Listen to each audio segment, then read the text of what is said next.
ඉතින් මේ දවස්වල ජපානයේ ඉන්න ගොඩක් කට්ටිය මේවා ගැන විශ්වාස කරන අයත් ඉන්නවා, විශ්වාස නොකරන අයත් ඉන්නවා. කතාව වෙන දෙයක් තමයි මේ 7 වෙනි මාසේ දිනයකුත් දාලා වෙලාවකුත් කියලා කට්ටිය කියනවා මෙන්න මේ වෙලාවට මෙන්න මේ දිනේට මේ මොනවා හරි විනාශයකට පත් වෙන්න පුළුවන් කියලා වෙලා ඔය යෝගෙන්ස කියලා කියනවනේ මේ ජපානේ. මේ ජපානේ ඉන්නවා ලංකාවේ වගේම ඔය ශාස්ත්‍ර කියනවා වගේ අනාගතය ගැන කියන්න පුළුවන්. යෝගෙන් කරන්න පුළුවන්. මෙන්න මෙහෙමයි අනාගතය ගැන වේලසෙන් දකින්න කට්ටිය නැත්තම් පේන කට්ටිය ඉන්නවා කියලා කට්ටියක් ඉන්නවා මේ කියනවා. ඉතින් යා කට්ටිය දාන වීඩියෝ ඒවා හැම දැන් ගොඩාක් දැන් මේ දවස්වල යනවා මේ 7 වෙනි මාසේ ප්‍රශ්නයක් වෙන්නේ තියෙනවා කියලා. ඔය 2011 තිබුණ භූමිකම්පාව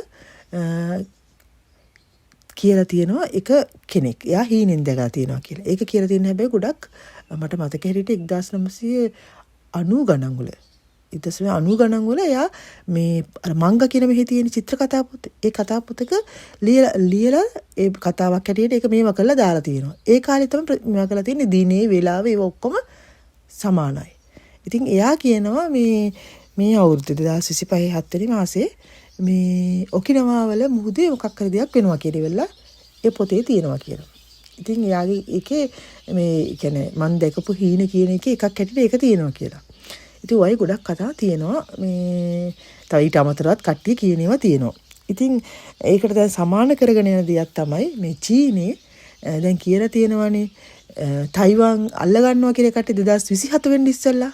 කට්ටිය දන්න අයත් ඇති නොදන්න අයටත් දැනගන්න කියන්නේ චීනි කියලා තියෙනවා තයිවාන් අපේ ඇත්තටම ඒක තයිවාන් එකේ කෑල්ලක් තමයි මේ තයිවාන් එක චීනයේ කෑල්ලක් විදිහට තමයි තිබුණේ. ඉතින් ඒක දැන් ඔය වෙන් කරාන ඔය දෙවන ලෝක යුද්ධයත් එක්ක මේවා වෙලා ඇවිල්ලා. ඉතින් දැන් කියනවා ඒක අපේ කොටසක් අපේ භාෂාව කතා කරන අය ඉන්නේ ඒකේ. මේක අපේ රටේ කෑල්ලක්. ඉතින් ඒක අපේ රටට දැන් සම්බන්ධ වෙන්න කියලා ඒකට වෝනින් කරලා තියෙන්නේ. තාම සම්බන්ධ වෙන්නේ නැහැ නේ. දැන් ඇමරිකාවත් එක්ක අත දාගෙන හිටියනේ.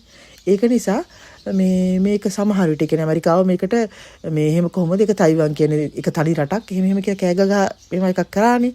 ඉතින් ඒක කොයිතරම් දුරට දැන් ඉන්න ජනාධිපතිතුමා ඒ කියන්නේ ඇමරිකාවේ දැන් ඉන්න ජනාධිපතිතුමා කොයිතරම් දුරට මේක කරගෙන යයිද කියන්නේ අපි දන්නේ නැහැ. ඒ වුණාට ඉතින් චීනය කියලා තියෙන 2027 වෙනි ඉස්සරලා තයිවාන් යාලගේ රටේ කොටසක් කරගන්නවා කියන එක. ඒ කටේ රට තමයි මේක. තයිවාන් කියන්නේ කටේ රටේ කෑල්ලක්ම තමයි කියන එක. ඒක ඒ විදිහට පත් කරගන්නවා කියලා.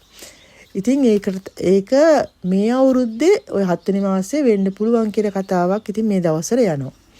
ඉතින් ඔයාලා මේ ගැන මොනවද තියෙන අදහස්? ඊළඟට තියෙන එකක් තමයි 1941 කැලෙන්ඩර් එකයි මේ අවුරුද්දේ කැලෙන්ඩර් එකයි එක හා සමානයි කියලා. දින. මේ සම්බන්ධයෙන් ලෝකෙ පුරා කතා වෙන දෙයක් තමයි මේක ජපාන විතරක් නෙමෙයි මුළු ලෝකෙ පුරාම කතා වෙන දෙයක් තමයි ඒ අවුරුද්දේ වෙච්ච දේවල් මේ අවුරුද්දේ වෙන්න පුළුවන් කියලා.